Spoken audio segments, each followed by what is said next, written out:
రాజుల గ్రంథాలు మనం చూసినా, దినవృత్తాంతాల గ్రంథాలు మనం చూసినా చాలా సందర్భాల్లో వారి పూర్వీకులను, ముందు తరాల వారిని తండ్రులు అని సంబోధించిన అనేక సందర్భాలు మనకి కనిపిస్తాయి.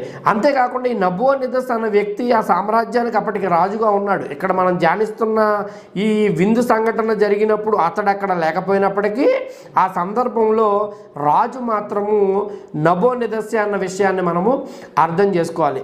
అందుకే ఈ రాజైన బెల్షజరు చేసిన విషయం ఏమిటంటే, ఈ చేతిరాత అతనికి అర్థం కానప్పుడు అతడు ఒక మాటను చెప్పడం జరిగింది. ఎవరైతే దీనిని చదివి దీని అర్థాన్ని చెబుతారో వారికి ఓదా వస్త్రము తొలగించి వారిని బహుగా సత్కరించి ఈ సామ్రాజ్యంలో 3వ అధిపతిగా అతనిని నియమిస్తాను అని అతడు చెప్పాడు. ఆ పాయింట్ని మనం గుర్తుపెట్టుకోవాలి.